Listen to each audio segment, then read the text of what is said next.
doing good? Good holiday, good Christmas, New Year, all that good stuff? Yep. I'm happy 2017's over though.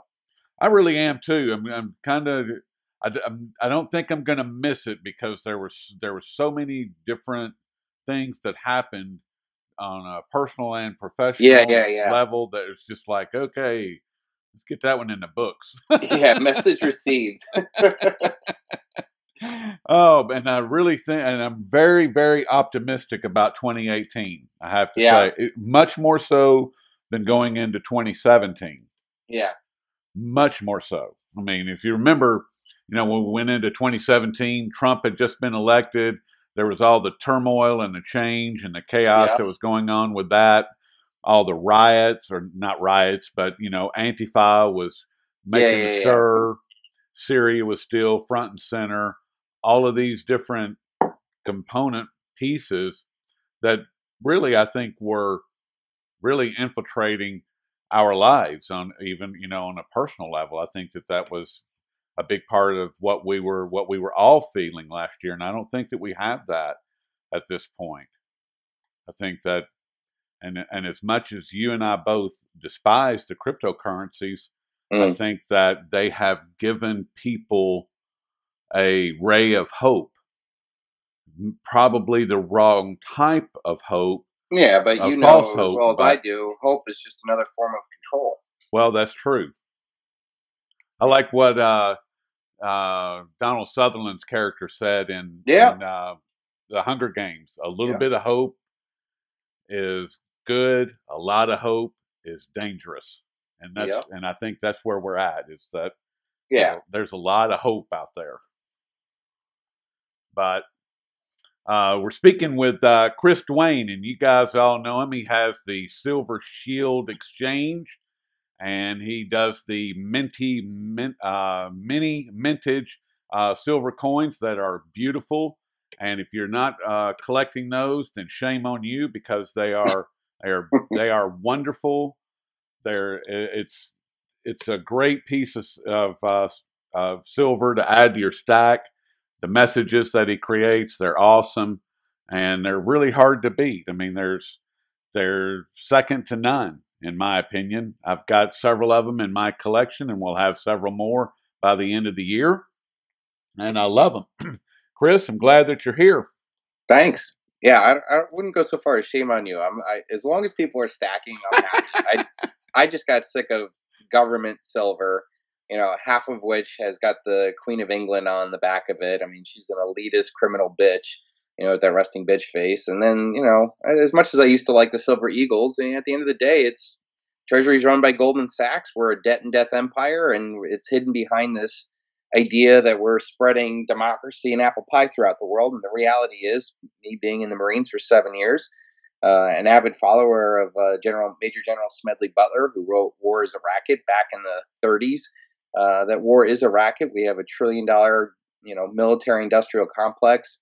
We have a medical-industrial complex. We have a prison-industrial complex. We have, all sorts of collectivisms that benefit off of this illusion that we're a free and good nation, and we're not. So I created silver that I wanted to stack, something that was meaningful, anti-debt and death paradigm, and I think is going to be historically significant once humanity recognizes the absolute danger and horror that's going to come after this unsustainable global generational debt-based fiat digital illusion Ponzi scheme collapses. And it's going to be significant. And I think I'm the only commercial product out there that speaks against it, much less being in the form of the solution that I believe that silver is. Well, and I'm glad that you said that, because the solution, I just released earlier today an interview that I did with Ken Shorten Jr., the Daily Economist. I conducted an interview with him a couple of days ago, released it this morning, and in that conversation, he and I were talking about gold and silver. Mm-hmm. And I was saying, that gold, that when we were on the classic gold standard from 1792 to 1913, that it was the single largest expansion of global economies in the history of mankind.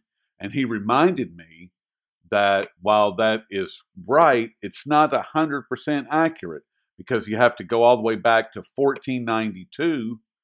The period between 1492 and 1873 was actually when we were on a silver standard, and that was the largest expansion of global economies the world has ever seen and probably ever will see. And that kind of reminded me that, right, silver is the real problem. Gold is not the problem. No. Silver is the real problem. And when you start talking about the monetary system and silver, then that's when it starts getting real. And Yeah, and I know what you're trying to say, but silver is the solution to the problem. silver is the solution. But what I don't think most people get is that while these economies grow to like $1 trillion, massive, huge economies, the reality is that it's still a digital illusion of wealth, and that wealth is becoming more and more centralized at the very top, who benefit off of creating this debt and death. So you look at the top 1%, top 0.5%, top 0.001%. The concentration of wealth is becoming inordinately more powerful than, I don't know what the statistic is, but the top 100 people own as much as the last bottom 4 billion people, or something along those lines. And the reason why silver and gold as a primary money in an economy works is because it's very hard to control this. It's the centralization of it, because there's not this illusionary funny money that can be created out of nowhere, where those that create the debt get the first hit of the money.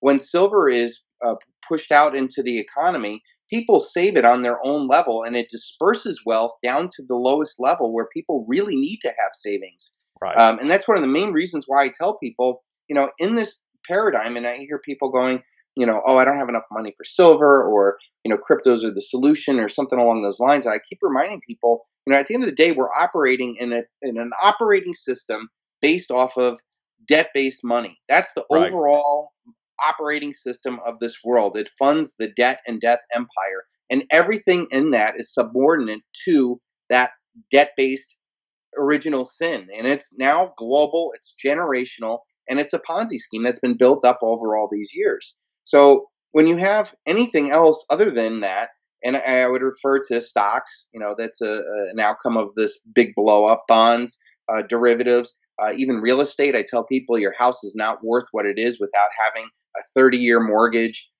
without a functioning economy. And if we have anything close to what we had in 2008, much less the worst, what's going to come after that, because nothing was solved in 2008. Nobody went to jail. There were no structural reforms, and the debt went from an institutional problem that threatened to take down the systemic operating system of the world, and just got sucked up to the sovereign central bank and government levels, to which now it got during that time period.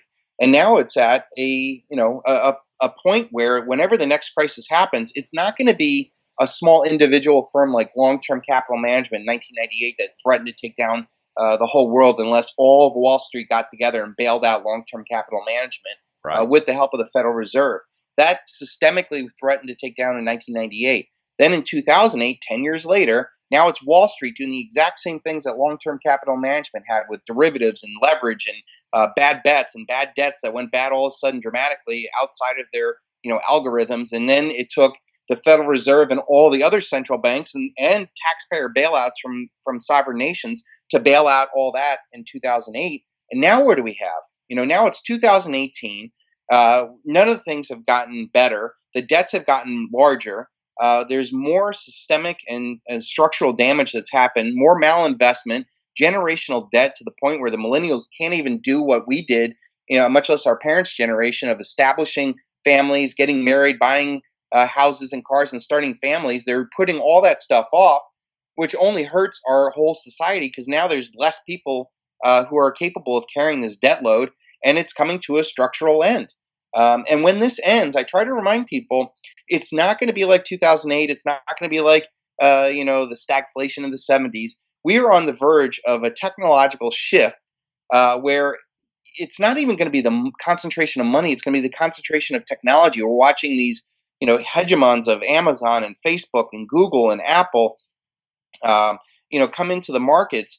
And you have to realize with the rise of AI, robotics, the centralization of capital and power that these guys have, plus the ability of monitoring and tracking and tracing. Now especially with these cryptos, centralizing all assets and having it all on a web. Then you get to a point where whenever the next collapse happens, with the advent of robotics and AI, they don't need our labor anymore. This is going to be the first collapse where they don't need the average person to participate into creating a better economy. They literally can pick up after this with their robots and AI and whatever capital and they have, and literally separate themselves into a whole nother society. And I think it's dramatically going to affect the way that the America and the rest of the world operates. We could literally be left behind, and there would be no choice for I look at my kids my age. They're talking about 50% of jobs in 10 to 20 years are going to be taken over by robots. And yes, they're probably low wage jobs, but think about the stress that's going to happen to the labor markets and communities and families when half the people are just obsolete. They don't compete on a level compared to what the robots are. So then how does a family, a community bring capital back into their lives when they're not needed? And one of the things that they're going to try to do, and mark my words, is going to be universal basic income. Yes. And I guarantee it will be matched with some sort of cryptocurrency they will just create out of thin air, and it will buy the basic necessities, and it'll be like a welfare system. And that's going to really lead to the serfdom of a lot of people. So in my mind, I know that this generational debt-based global Ponzi scheme is going to end. That the outcome of it is going to be so dramatic that 70% of our economy is based off of consumerism, and that all the asset prices are priced to perfection. There's literally a bubble in everything in the world except for silver, and all these digital illusions are going to come crashing down. The economies are going to be crashing down, and I know that the banksters are just waiting for an opportunity for us to beg them to have some sort of digital messiah, some global mark of the beast money, and they're going to go, oh no, we can't do that, and then we're going to go, please give us back our heroin money, so we can get back to watching porn and iPad and pizzas, and back to that existence that we have now. And then they'll go, okay, sure, and then you'll see young 20, 30-year-old politicians pop up like we saw in Canada and France and Australia. These guys who come out of nowhere, they've obviously been created to fit all these things, and they're going to offer, just like Obama did, a new chance, and it's going to be based off this universal basic income, and then it's the poverty of all humanity, because now it will become to the point where you'll maybe have a subsistence level through this universal basic income, but you'll never have the opportunity through your labor or needed to create wealth much in the same way that people had in the past. Consumerism could be dead permanently because they don't need us anymore. They can literally create their own realities, their own their own way of life without us. And this is one of the reasons why I need to have real tangible wealth, not only to survive through this collapse. God forbid you get your stocks and bonds and banks wiped out like we saw or we're seeing in Venezuela. You need to have real wealth outside the system, whether it's silver, gold, storable food, whatever, tools, machinery, whatever it is. But then on the other side of it, like what would you use to reestablish any sort of capital? And to me, I think gold and silver are the most enduring forms of capital throughout all of history. They have no counterparty risk. They can be hidden for generations if need be. Silver has utility, or commodity value other than money. It's the second most versatile commodity in the world next to oil. And when you think about it, the oil economy is probably on the downslide of humanity. And all the technology and new age things are going to be based off of wanting to have silver around. Whether it's medical, industrial, computers, tech, defense. I'm sure there's going to be a lot more silver and uses of it going forward. So I'd rather buy the thing that's out of favor right now, the thing that is not real and tangible, and not a digital illusion of wealth, and simply wait. I'm in no rush. whenever it does come, it comes. I measure my wealth in ounces, and whenever it goes down, I get to buy more. Whenever it goes up, I get a little less when I send my money in. So that's the way I play this. I'm not chasing after some scam, especially cryptos, that I really feel are a trap. It gives people a little bit of hope, but as you and I both said before the show started, hope is a form of control, and if you give them a little bit, it's good. But if you give them too much, it's bad. And at some point, these governments are going to come in and put an end to what they started. And whether it comes in the form of regulation, taxation, criminalization, civil asset forfeiture, anti-money laundering laws. They tie it to some false flag that they do, where the false flag happens, and they say, "Oh, there was Bitcoin involved in the finance of this horrific terror, and anybody who owns it is, the equivalent of a pedophile." Needs to be hunted down, and who knows what they can do? These guys literally invade nations for a living. Took down Saddam Hussein because he, dared to trade oil for euros. Took down Gaddafi because he was establishing a gold dinar.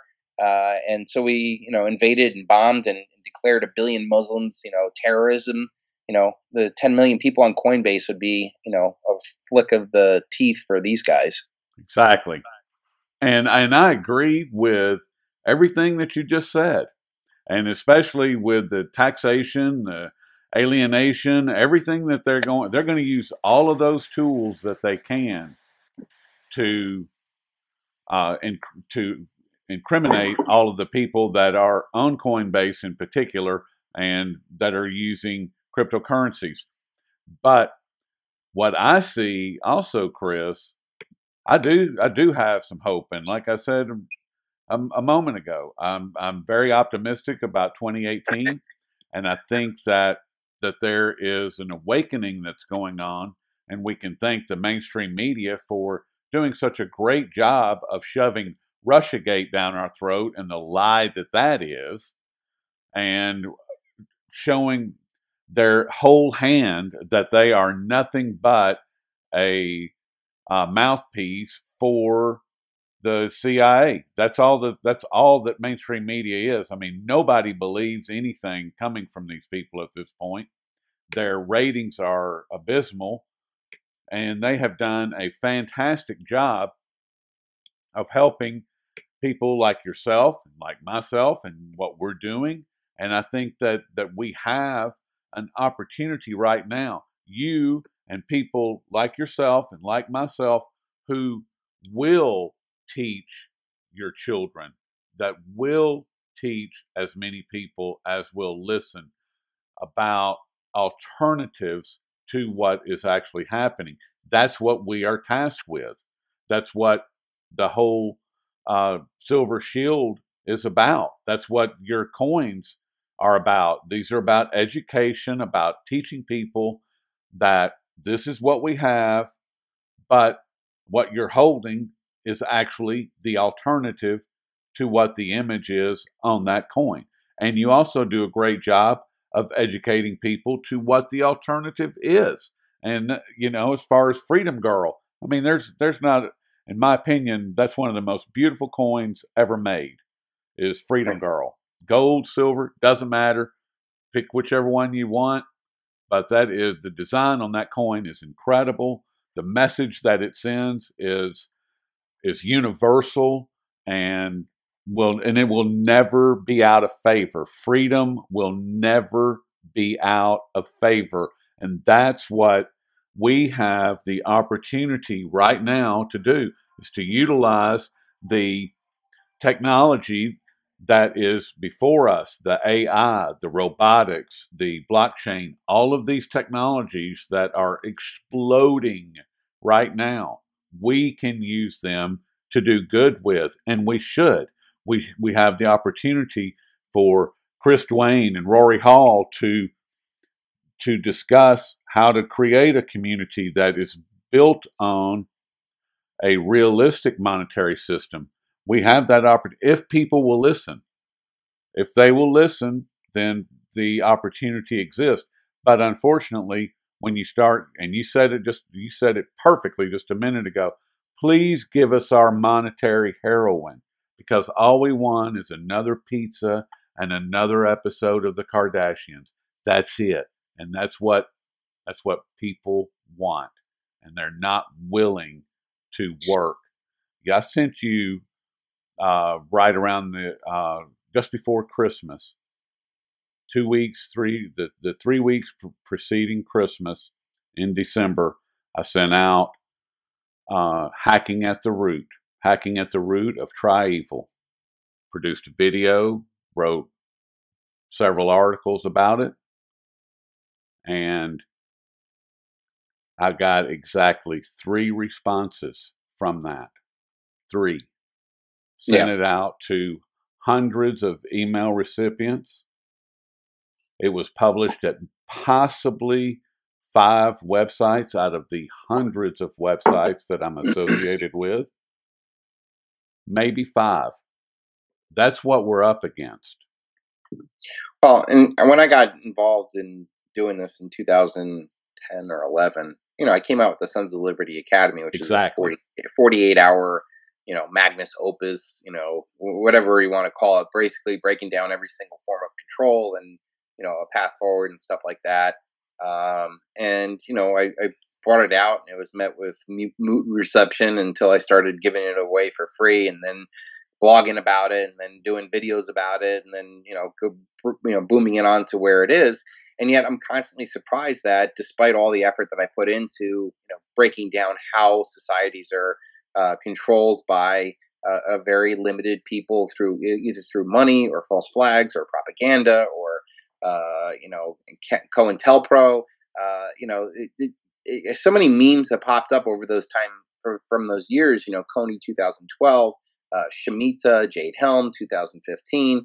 I would even say Trump, cryptocurrencies, ISIS, all these things. They're illusions. None of them are real. They all serve the debt and death paradigm, at the end of the day. And yet the things that are true, enemies, I would liken Ron Paul with his non-interventionalism, honest money. People were learning about the Bill of Rights and the Fifth Amendment, and also 10th Amendment, and all these things. And then within 2 years of that, it's like, oh, let's vote for this billionaire debt guy. He's going to fix government, and he's talking against Goldman Sachs. And then his first thing is to get 5 Goldman Sachs people in there, the most Goldman ever. We have debt. He's threatening nuclear war with a backwards rock nation of Korea, and all this stuff. And then cryptos come along. What happened to all these people, hello, that used to listen to Ron Paul and say, hey, honest money is where this goes. You can't have illusion of wealth. These are the same people that said, end the Fed because they have fiat money.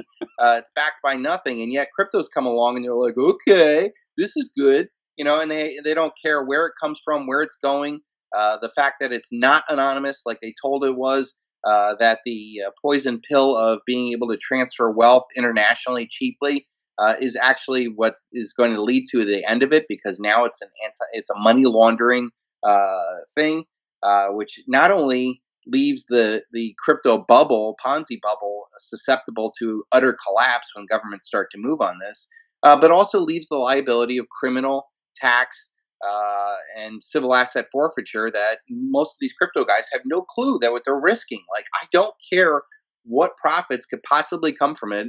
I'm not willing to risk the real wealth that I do have, and expose myself to the possibility that governments are going to say, this is bad. We invade nations that don't go along with the dollar paradigm. And the 10 million Coinbase people, you've just created a lot of government jobs for us as we go and hunt down on our computers all the people who haven't paid taxes on it at the beginning, Right. which the IRS is doing now. And then we can also say, oh, you bought or sold cryptos from Khalid Sheikh Mohammed or some child pornographer, so you are involved now in some sort of criminal operation, even though you were just putting a bet on Bitcoin. You bought or received money from a criminal organization that you have no idea about, and now you're going to end up with 10 to 20 years in jail. We're going to seize all your assets. good luck finding a job afterwards, and I hope that Bitcoin was fun. Exactly. And I want to read this to you, Chris, because I wrote about this a couple weeks ago, and there was a guy who was debating Peter Schiff, and I actually published this on December the 23rd. And the debate between Peter, what's the guy's name? It was two Peters. It's Peter Van Vecklenberg and Peter Schiff. And Peter Van Vecklenberg, I don't know if you saw this or not. He's the big, you said that to me. He's the Bitcoin guy, and he's like, read that quote. I mean, it's just, it's like, unbelievable. I mean, this is the guy supporting Bitcoin. Right. Now, this is a direct quote. This is words from his mouth, not mine. Now, the non-traceable is the other aspect I wanted to address. We talked about the fundamental innovation as to this thing, Bitcoin, on how this thing, Bitcoin, works. It works because there's a ledger. Not only is that ledger traceable with perfect fidelity, and there's only one version of it, not a bunch of records kept by 5 different international correspondent banks that don't record beneficial ownership of shell companies that open accounts. There's one ledger. It's called the blockchain.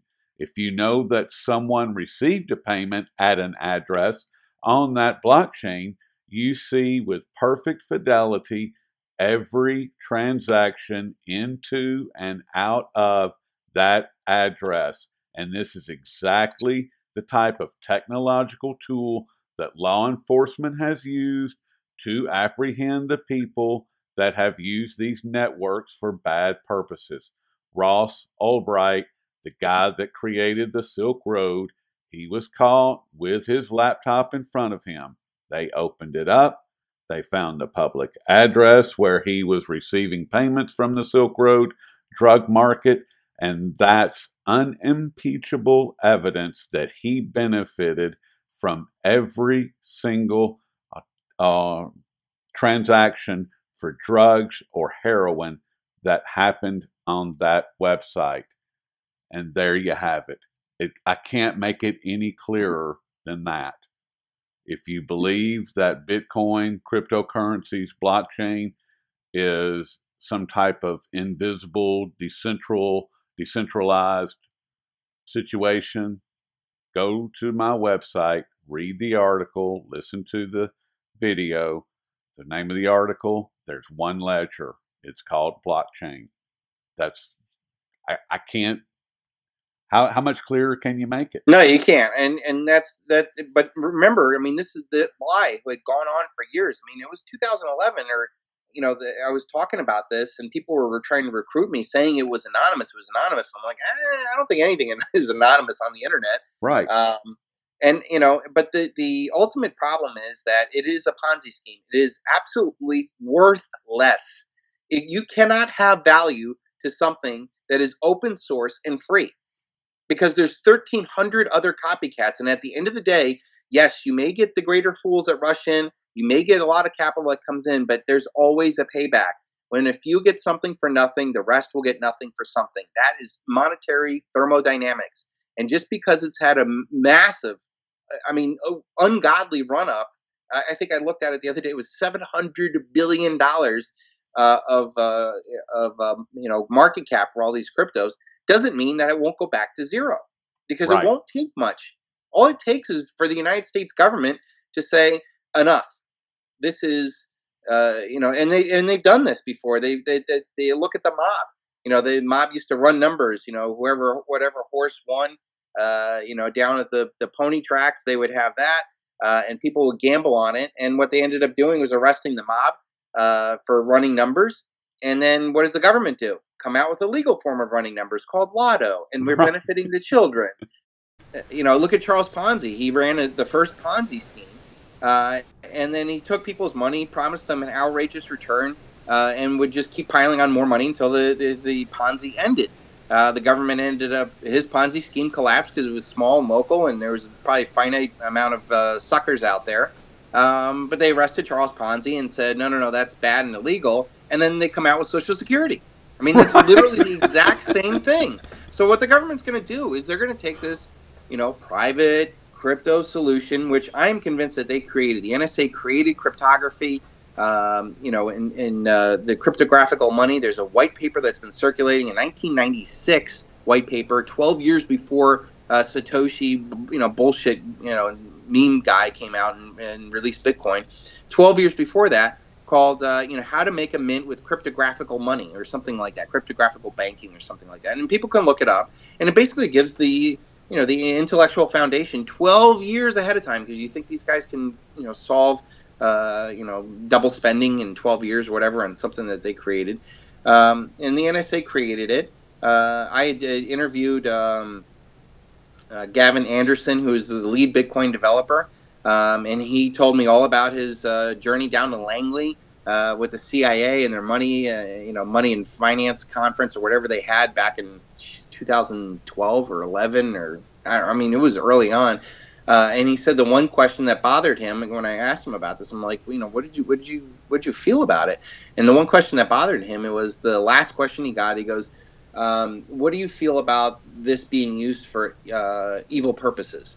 And Gavin gave the Anderson of, basically what we're saying, like, all technology can be used for good or evil. And I'm going to concentrate on the applications of it, and, how people use it, I can't really control, but, long and the short of it. And when I heard that, I go, I know what the CIA does. Like, it was almost like a test. Are you evil, Gavin? Would you work for us? Are you okay, morally ambiguous? Could we pry you with, money or positions of power or notoriety, because then you could serve us?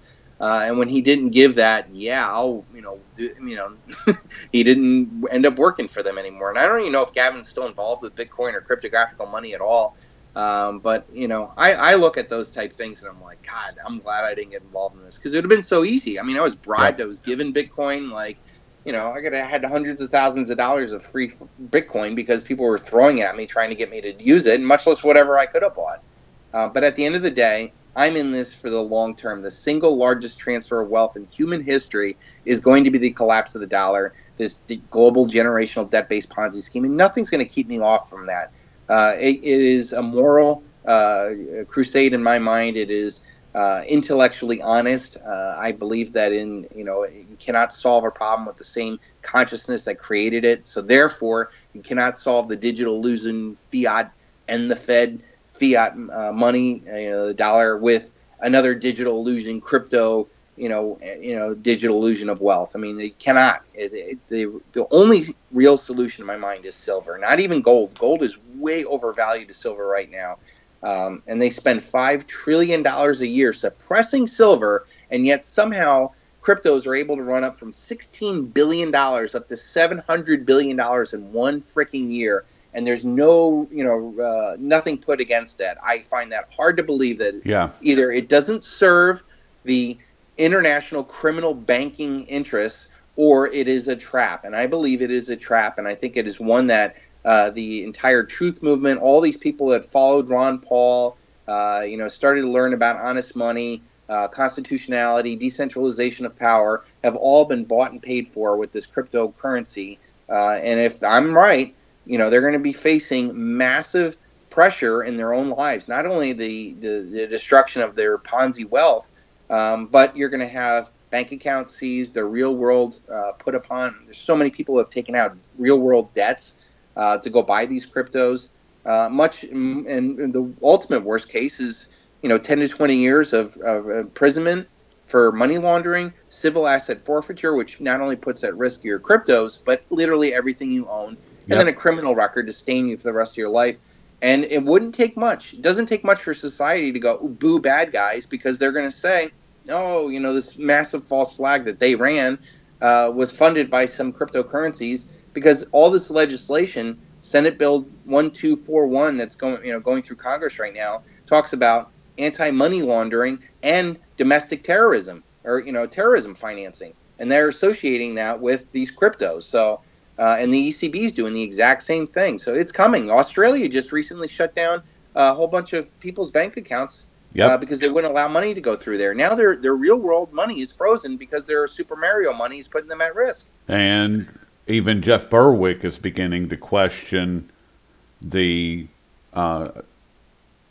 where cryptocurrencies are headed and where they came from. I mean, he produced a video about a week ago asking some pretty serious questions, questions Uh, that you and I've been asking, you yeah, know. too fucking late, Jeff. You know, like where was your intellectual honesty at the beginning? You know, like and that's the thing, Rory. Like I am sickened by the guys that have bought and sold their integrity, their subscribers, and turn a blind eye to the very real things that I'm bringing up. I'm not doing this out of jealousy or what do they say, FUD or any of this other stuff. I've been intellectually and morally opposed to cryptos since 2011. This isn't something new for me. And I'm even more adamant now as it becomes clearer that Right. this is either a trap or something that's ultimately going to serve as an intellectual foundation for the international mark of the beast, crypto, universal basic income, whatever it is. This is the next stage that the bankers want. And all these guys are advancing that or selling out their people to be ensnared by it. I just assume stay the hell out of this whole thing. Stick to what I know is, consciously opposite of this whole debt-based, digital illusion of wealth, and stick to real tangible silver that has been, suppressed and had a violent war against since the crime of 1873. I mean, the Opium Wars, two 20-year-long opium wars against China that destroyed the dynastic empires of China, of the world's largest civilization, the richest nation. Two 20-year wars with all these Western nations basically invading and destroying China were about silver. Right. China was importing all the world's silver, even though they had no natural mines. They owned 25% of the world's silver. England had massive trade deficits with them. And when England couldn't balance it back because the Chinese didn't want their British finished goods, they imported opium into there and destroyed China and led to the rise of Mao and communism and all this other stuff. India, the same way. They demonetized silver in India and impoverished that nation. You don't take two of the most populous nations ever, who obviously had great economic success and stability, and destroy them. And look at the horrors that both of those nations went with because they were deprived of silver. So people, the solution is for you to now get this cheap silver while the market's still cooking. Because I tell you what, as soon as things start getting bad, the supply chains, the mining, the minting, it's all been drastically reduced over this past 6 years because it's been hurting. And there's not going to be enough silver to go around. There's going to be massive delays, massive rise in premiums, and it's going to be too late. It's not going to be like cryptos where there's going to be another ICO every two days for you to come out and maybe make another gamble with. There's a limited amount of this stuff, and once it does start becoming obvious that it is a solution, good luck trying to find it. Now, you said something a minute ago, Chris, that I want to circle back to, and that was the coming collapse of the Federal Reserve note and the economy and the transfer of wealth. All of those things are happening right now. These are what you and I are discussing are some of the symptoms of the collapse and the transfer of wealth. The only way, from my perspective, and I may be wrong, but for me and my family, what we have decided is to transfer our wealth into the only known vehicles that have sustained wealth throughout most of history, and that is in hard assets, gold, silver, diamonds, these types of assets that are portable, that people recognize, that have been money forever, and that's it. So what we're looking at, that's what we're in the middle of the collapse. We are in the middle of the wealth transfer. You said a minute ago there's like 100 people on the planet that have as much wealth as 4 billion people. If that's not a wealth transfer on a magnitude that the world has never seen before, I don't know what is. I mean, so in order for us to be able to protect ourselves right now, today, we got to get busy. It's happening right now, all around us. The cracks in the foundation, they're not going to. The only way that they're going to get bigger is for the foundation to completely collapse, and nobody really wants that. It doesn't benefit China. It doesn't benefit the United States. It doesn't benefit Russia or India or any of these other large nations with that have that are all struggling to be the top dog right now. It doesn't benefit them. A total collapse doesn't, because they won't be able to steal the way that they're stealing right now. And to get people to buy into these other illusions, that's great. That leaves more gold and silver for the people that are writing the monetary policies that are going to shut the exchanges down, that are going to remind everybody who's actually in charge. And the only way to do that is to be decentralized, off grid, and in your own hand. If you don't hold it, you don't own it. Where did that saying go? It got exchanged for hold on for dear life. Yeah, hold'll. Yeah, exactly. But here's the thing. Like, I cannot emphasize this enough. The next collapse, they don't need us. This is gonna be the first time in human history they don't need us. There's. I mean, there was a time where men used to go into conquering other nations to go get slaves and women and children and free labor and and be able to go conquer and steal their wealth and stuff like that. Now there's such a concentration of wealth. There's the rise of these robotics and AI, and they just don't need the amount of accountants and laborers and stuff like that. I mean, I'm watching robots build houses in 24 hours. I'm watching robots drive trucks cross country without stopping. I'm watching robots serve burgers. Like what part of the economy cannot be eventually replaced by robots? And then who owns them? And then what happens to what happens to the social structure of that? They have all these robots that do all this stuff, but at some point, like, to what end? And that's what I'm most concerned about. Like, at the end of the day, I don't necessarily want to have billions of dollars to do what with. I mean, I watch a lot of these guys that are at the top. They seem to me very narcissistic, masters of the universe type people, and they stand in stark contrast to, what I consider beneficial billionaires like Carnegie and Ford that reinvested into the common man's education and well-being. I mean, Carnegie, was the richest man in the world at one point, and he, built public, schools and libraries and this book I'm listening to now, Think and Grow Rich with Napoleon Hill, was really interested in the moral upbringing of people. Henry Ford the same way, raising the standards of his workers.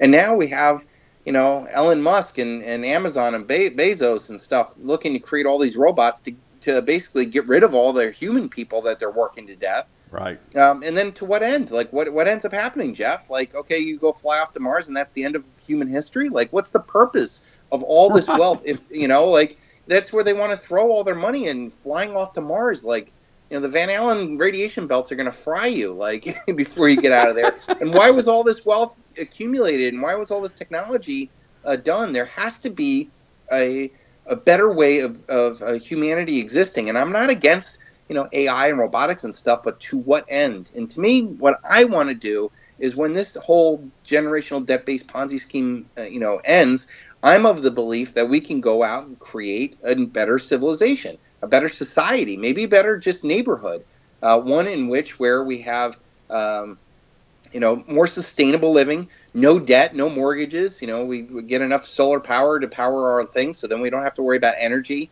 We have people who grow our own food right next to us and near us, and we know them, and build a little vibrant community in that way. Right. And when you have conscious people, we have this with our own families, you don't necessarily need money. Like, you get people who end up working together and being together because they care about each other. Then you get people who, like my mother-in-law, she farms and cooks for us.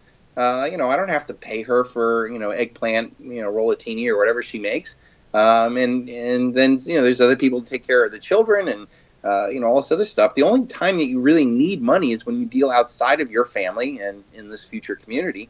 And at that point, I think a blockchain version or whatever other new technology will come out of being a digital receipt, a free open source digital receipt with no value in it itself, but a digital receipt of real tangible wealth as a claim check onto that I find valuable. Yes. But cryptos in their nature have zero value, no more than an email does. It transfers information with fidelity. That's it.